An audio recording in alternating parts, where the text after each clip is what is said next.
discuss about general properties of the fungi. So, in general, the fungi are eukaryotic protista, differ from bacteria and other prokaryotes in these features. Like their cell walls containing chitin, means for rigidity and support, mannan and other polysaccharides. Cytoplasmic membrane contains the ergosterols that is not present in other bacteria and prokaryotes. They possess two nuclei with nuclear membrane, paired chromosomes. Cytoplasmic contents are mitochondria, endoplasmic reticulum. They divide asexually, sexually or by both the way, unicellular or multicellular, and most fungi are obligate or facultative aerobes.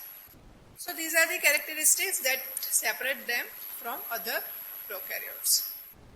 So the cell wall consists of the chitin, not peptidoglycan. The fungi are insensitive to antibiotics as penicillins. Chitin is a polysaccharide composed of long chain of acetyl glucosamine. Also the fungal cell wall contain other polysaccharides like beta-glucan, which is a site of action of many antifungals. Cell membrane having the ergosterol rather than cholesterol like bacterial cell membrane. And ergosterol is the site of action of antifungal drugs like amphotericin and azole groups.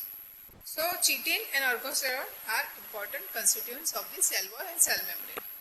So this is the structure. Here you can see these are the manoproteins, beta-1,6-glucan and beta-1,3-glucan, chitin and phospholipid bilayer of cell membrane. So this depletion of beta-1,3-glucan and inhibition of beta-1,3-glucan synthesis are the main action of many antifungals. This is the structure of the fungi showing these are the nuclei. This is a growing tip. Okay. This is a nucleus, mitochondria, endoplasmic reticles. These structures are present in the structures.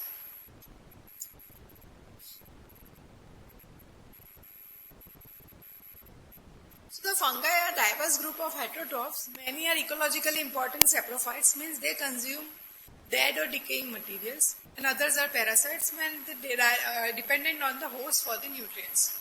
Most are multicellular, but yeast are unicellular. Most are aerobes or facultative anaerobes. Cell walls are made up of chitin, that is polysaccharide. Over 1 lakh fungal species identified, only about 100 are human or animal pathogens.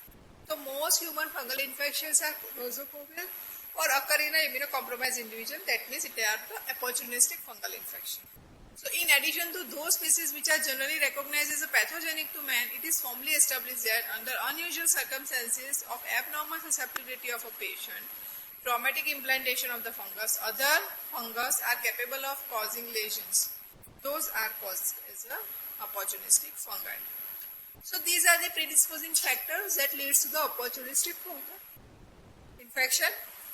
Like use of antibiotics, use of steroids, debilitating condition like the host of like the diabetes, concurrent disease like leukemia and other immunosuppressive conditions. So this is the morphology of the fungi. Fungi can be present as a yeast or as a mold, yeast-like or a dimorphic fungi. So many pathogenic fungi are dimorphic, forming a hyphae at ambient temperature and yeast cell at a body temperature. So understanding the structure of the fungus, simplest fungus is a unicellular budding yeast. Hypha are the elongation of the apical cell, produce a tubular thread-like structure called as a hyphae. And mycelium, it is a tangled mass of hypha, and fungi producing mycelia are called as a molds or filamentous fungi. Hypha can be septate or non-septate. Goinocytic hypha. So this is a mycelium. This is a tangled mass of hyphae. So this mycelia can be aerial, means upside, or it could be a vegetative, means inside the media. So vegetative mycelia is generally having the function of a nutrition, while aerial mycelia is having generally a function of a reproduction. These are the other vegetative types of these mycelia. Favic chandelier, like deer horns. Then nodular organs is a nodular organ. Racquet hyphae, this is a racquet-like structure, and spiral hyphae. These are circular. These are the different morphologies. Now morphological classification and systematic classification. So first we will go the morphological classification. In the morphological classification, the fungi are mainly classified into yeast, yeast-like fungi, filamentous fungi and dimorphic fungi. So yeast, Yeast occur in the form of round or oval bodies, and they reproduce by the formation of the buds called as a blastospores. And yeast are the colony having the colony that resemble the bacterial colony in appearance and consistency. The only pathogenic yeast in the medical mycology is Cryptococcus neoformans. So this is the yeast colony. You can see in the picture it is same as a bacterial colony. Okay. Cryptococcus neoformans is a India in preparation. Then capsule of this Cryptococcus, and this is a scanning electron microscopic picture.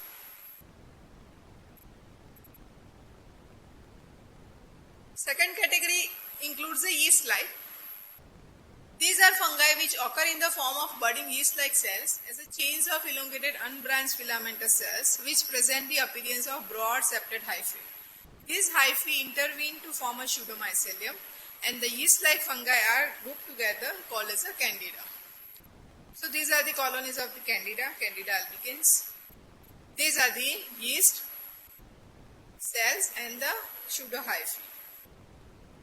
Third category includes the filamentous fungi. The basic morphological element of filamentous fungi are long branching filaments called as a hypha, which intervene to produce a mass of filaments called as a mycelium. Colonies are strongly adherent to the medium, and unlike most of the bacterial colonies, cannot be emulsified in water.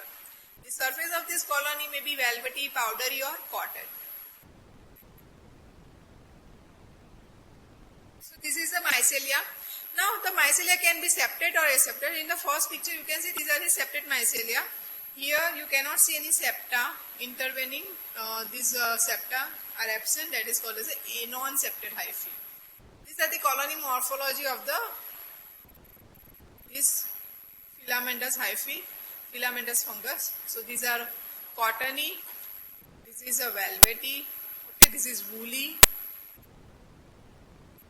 Fourth category includes the dimorphic fungi. These are the fungi that exhibit a yeast form into the host tissue, means at a 37 degrees Celsius body temperature and enriched media, and mycelial form at in vitro, that is in a 25 degrees Celsius. So these are the examples of the dimorphic fungi. Histoplasma capsulatum, Blastomyces dermatitidis, Coccidioides immitis, Paracoccidioides brasiliensis, Penicillium marnefi, and Sporothrix canthi. Histoplasma capsulatum, this filamentous mold is acquired from the soil. Generally soil is the source of infection. They produce thin septate hyphae, microconidia and tuberculate macroconidia. See, in this structure, these macroconidia are a tuberculate macroconidia having a narrow base budding. Dimorphic transition is thermally dependent and reversible at 25 degrees Celsius. So, when you grow these fungi into the media at 37 degrees Celsius, they will produce the yeast. And this is the yeast within the histiocyte. These are the histoplasma are the fungi that are responsible for infection of the reticuloendothelial cells. So they will infect the macrophages. You can see the small budding yeast cell inside the macrophages. Systemic classification based on the sexual spore formation. This is another classification of the fungi based on the sexual spore production. So there are mainly four classes. The first three are the sexual spores, and last one is having no spore, means deuteromycetes. Zygomycetes, ascomycetes, basidiomycetes, and deuteromycetes. So zygomycetes, ascomycetes, and basidiomycetes, they are sexual spores, while deuteromycetes are fungi do not have any sexual spore. They are called as a fungi imperfectly. But most of the pathogenic fungi belongs to this group only, that is a deuteromycetes. Now first is the zygomycetes. So it is a lower fungi. They are broad, they are non-septate hyphae. Asexual spores are sporangiospore. Here you can see in the picture, these are the sporangiospore. These are the sporangiospore inside a sporangium. The sac is called as a sporangium and the spore is called as a sporangiospore. So they are present within a sporon sac-like structure called as a sporangium, and the examples are Rhizopus, Apsidia and Mucor are the zygomycetes. Second category of the sexual spore is ascomycetes. Sexual spore are called as ascospore. They are produced within an ascus. Okay, so this ascus is the structure that produces the ascospore, and it is each ascus having a 4 to 8 ascospore, includes both yeast and the filamentous fungi. Narrow septate hyphae. Asexual spore are called as a conidia, born on the conidiophore. Examples are Penicillium and Aspergillus. Here you can see this is a ascus that produces these spores, and the organisms are Penicillium and Aspergillus. Examples: Basidiospores. Sexual fusion results in the formation of a club-shaped organ called as a base or basidium, which bears spores called as a basidiospore. So this is a basidium and these are the basidiospore. The organism producing such a spore is a Cryptococcus, Neoformans and the mushrooms. Fourth category is the Deuteromycosis, Deuteromycetes or fungi imperfecti. It is a group of fungi whose sexual phases are not identified, grow as a molds as well as yeast. Most fungi of medical importance belong to this class. Like examples are Coccidioides, Imitis, Paracoccidioides brasiliensis and Candida albicans. Reproduction and sporulation. So types of fungal spores are generally sexual and asexual. Sexual spore, as we discussed, it could be a zygomycetes, ascomycetes, basidio, zygospore, ascospore, basidiospores. Asexual spore could be either vegetative or the aerial. So vegetative spores are blastospores, arthrospore, chlamydospores. Blastospores are formed by the budding from the parent cell, as into the yeast. They form the blastospores. These are vegetative spores. Arthrospores, they are formed by segmentation and condensation of the hypha. Here the hypha are segmented and condensed together and they form the arthrospores. And chlamydospores are thick-walled resting stages. These are the chlamydospore. They are very refractile organ. So they are generally seen into the Candida albicans. Arthrospores are generally seen into the Trichosporum bigeli and Cryptococcus neoformans. Blastospores are generally seen into the yeast. Aerial spores. Aerial spores are the conidiospores. Spores born externally on sides or tips of hyphae. They are called as conidiospore or simple conidia. Then macroconidia, microconidia, sporangiospore. So these are the aerial spores. These are the examples of the microconidia. So here the dot-like structure, small conidia are there. They are called as the microconidia. And this one, the large and separated and often multicellular, these are called as the macroconidia. Here also you can see this macroconidia. And also along the side there is a small microconidia. Now the immunity to the fungal disease. The defense to the fungal infection involves both innate and acquired immunity. Passive protection is provided by intact skin and mucosa. The fatty acid like sebum also provide protection because of their antifungal activity. The alveolar macrophages are important in engulfing cells in lungs which are removed by ciliary action and coughing. A variety of innate defense factors in saliva such as lysozyme and lactoferrin contribute to mucosal protection. Cellular immunity. For the most of fungi, cellular immunity is means of host defenses. Monocyte macrophage activity, especially in respiratory tract, appears to be major defense mechanism against most fungi. Renal transplant recipients have peculiar predilection for the cryptococcal infection. So the CMI is more important as compared to humoral immunity for protection against the fungal infection. The precise role of humoral immunity in host defense against fungal infection is difficult to determine. Now the diagnosis can be based on the clinical diagnosis or the laboratory diagnosis. Clinically, the criteria may give presumptive diagnosis of fungal infection, superficial and subcutaneous mycosis. They can be identified the typical characterizing lesions. While in case of the systemic mycosis, there is no sign symptom. Only the biopsy or microscopy and culture are the main criteria for the identification. So laboratory diagnosis is important. Specimen collection for systematic, you can collect the respiratory specimen, CSF, blood, tissue, bone marrow, body fluids, skin, hair, nail, urine, stool, vagina secretions, corneal scrapings, etc. So what we can do for direct examination? So you can go for the wet mount preparation or direct histopathological examination, fluorescent antibody technique or gram staining. So most important stain is the KOH. KOH, why it is important? Because KOH has a tendency to dissolve the keratinized tissue. So this will digest with the 10 to 20% of KOH, and clinical specimen like skin, hair, nail should be mounted over the cover slip in KOH on a slide. Within 5 to 20 minutes with heating, you can check the slide, you can see the smear under the microscope. Second important stain is a DMSO, that is also important for direct wet mount preparation. Another one is a dye, that is a fluorescent dye, that is a Chalcofluor white, that can be useful for supplemented KOH mount, can be added to that to enhance the sensitivity. Tube KOH is prepared mainly for biopsy specimen. Homogenized biopsy tissue is dissolved in 10% KOH and examined after keeping an overnight in an incubator at 37 degrees Celsius. So this is a picture of a KOH wet mount. Here you can see these are the hyphae mode and the blastomyces dermatitis. This is a figure of 8 appearance. This is a typical picture of this fungal infection.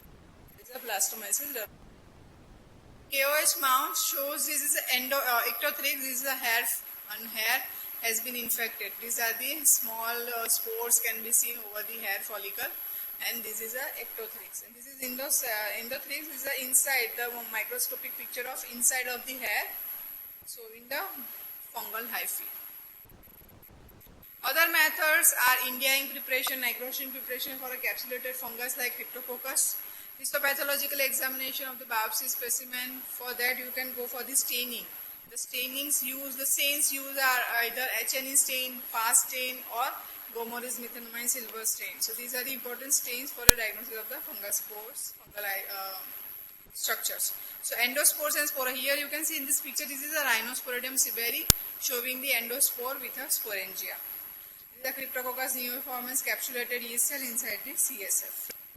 This is a figure of 8 appearance of the blastomyces dermatitis, and this is a Rhizopus. This is aseptate hyphae with a broad angle. That's showing the Rhizopus species. The specific fungal stains such as periodic acid shift, Grocott Gomori methanamine silver, Gridley stain, Mears musicarmine stain, they can also be used specifically to stain the capsule material of the Cryptococcus, endospores and sporangia of Rhinosporidium siberi. This is a PAS stain, periodic acid shift stain, and this is a Gomori methanamine silver stain. This is a gram stain showing the gram-positive fungi, that is a Candida albicans. This is a gram-positive fungi. Fungal culture. The solid media are employed for the fungal culture. The medium commonly employed is Emon's modification of Seborrhoeides that is having the pH of 5.4. So it provides an acidic environment to the fungi for the growth. The media may be supplemented with antibiotics like gentamicin, chloramphenicol, chlorhexidine. So that can prevent the bacterial contamination. And also the other saprophytic fungi can be inhibited. The special media may be used for isolation and to help the rapid identification when identity of a particular pathogen is strongly suspected, like the bird seed agar or the Niger seed agar that can be used for the Cryptococcus neoformans. Then potato dextrose agar, brain heart infusion agar, Zapekdox agar may also be used for isolation of the fungi. So these are the media that can be used for identification of the fungi in culture. Now they can be further identified by the biochemical reactions. Incubation, the cultures are routinely incubated in parallel at room temperature and also at 37 degrees Celsius because of suspicious of the dimorphic fungi. The many fungi develop relatively slowly and culture should be retained for at least 2 to 3 weeks and up to 6 weeks. Yeast usually grow within 1 to 5 days. How to interpret the fungal cultures? The significance of fungal isolate depends on its source and identity. So the isolation of an established pathogen such as Histoplasma capsulatum or Coccidioides species from any specimen is generally regarded as an evidence of infection. Okay, these fungi generally do not seen as a contaminant fungi, so they can be easily taken as a source of infection. In case of a commensal or opportunistic fungi, the following points should be considered, like isolation of a same strain in all culture tubes, repeated isolation of the same strain in multiple specimens, immune status of a patient, and serological evidence to confirm the significance of the isolate. So for saprophytic or the commensal fungi, this point should be kept in mind. For the identification of the fungi, first is the macroscopic examination is important. Means some fungi produces a leathery colony, some produces a woolly cottony like saltpeper appearance in these Zygomycetes. Some fungi produces a velvety colony, same as in the Penicillium. some fungi produces a pigmented colony like in Aspergillus niger. So by looking at the colony, we can identify the type of fungi. That is a macroscopic examination. Types of pigment that has been produced means some Penicillium species produces the red pigment, like some Trichophyton species like Trichophyton rubrum produces the red pigment. So by looking at the morphology of the colony, we can identify the fungi. Now another point is the microscopic examination. So always confirm your macroscopic finding with the microscopic finding. So that for that we can go for the tease mount and the slide culture. What is this tease mount? So tease mount for microscopic examination is a fragment of fungus culture is teased out during using the two teasing needle and placed on a glass slide in drop of a LCB stain. So teasing of the fungal culture is done and it can be kept over the glass slide. To study the morphology of hyphae, spore and other structure, these mounts are prepared in lactophenol cotton glue, which contains lactic acid, phenol, glycerol and cotton glue. Microscopic characteristics that should be observed are the following, like septate versus sparsely septate hyphae, spores or conidia. So this is the mucor showing the sporangium containing sporangiospore. These are aseptate. This is a rhizospore. Rhizopus showing the aseptate hyphae. So this is the teasing mount. Another one method is a slide culture. It is also important. It is used to study undisturbed morphological details of fungi. When you do a teasing, it will disturb the fungi structure. So to avoid disturbing the fungal structure, particularly relationship between reproductive structures like conidia, conidiophore and hyphae, it is indicated when tease mount of LCB is inconclusive in particular fungal isolates, so you can go for the slide culture. For slide culture, you have to take the slide, then you have to cut the block of Seborrhoeus dextrosaga, keep this block over the slide and paste the fungal colony on the four corners of the square and then put a cover slip over that and then keep this into the plate, petri plate and inoculate and then incubate it at a 25 degrees Celsius into the BOD incubator. So this is a fungal slide culture. This is a support. This is a slide above which there is a block. The four corners of this block has been inoculated with the fungal colony and then cover slip has been kept over it.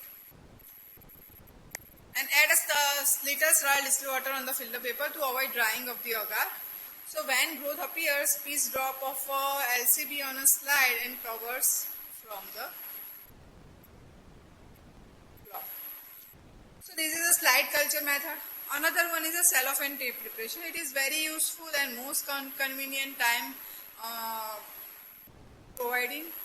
So a piece of tape is gently laid over the, just take a tape backside of that in your hand and just keep that tape over the colony fungal morphology, press it and then take it out, keep the drop of lactophenol cotton glue onto the slide and keep that tape over the slide and directly see under the microscope. So this is a very easy method and it is having a greater use to overcome the obstacles of the time consumption and requirement of extra equipment to prepare the slide culture. So these are the mounts of these Aspergillus. Okay.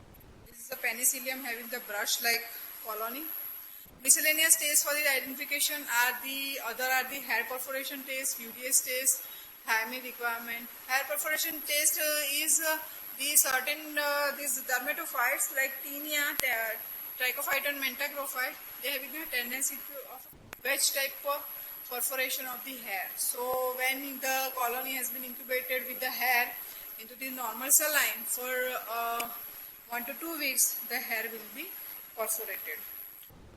Urease test gives positive result by certain fungi like Cryptococcus, like Trichophyton, etc. Miscellaneous tests for identification of the yeast are germ tube production, carbohydrate assimilation, homogenization substrates, potassium nitrate assimilation, temperature studies, urease action. So these are the different biochemical reactions that can be used for identification of the cultures.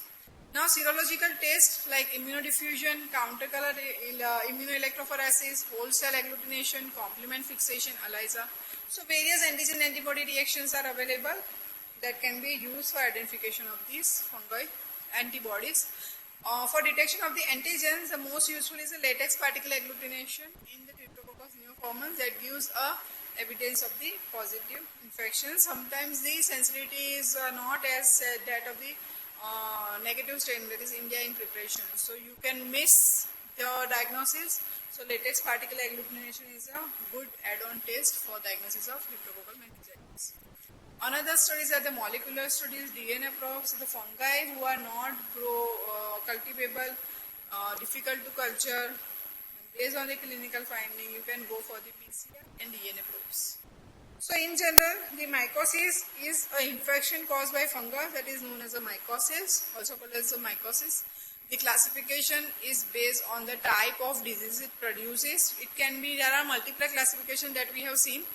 We have seen one, the morphological classification, then based on the sexual spore production, and this is the based on the type of the disease that produce, like superficial mycosis, that over the superficial layer of the skin, keratinized tissue, cutaneous mycosis, subcutaneous mycosis, systemic mycosis, and opportunistic mycosis.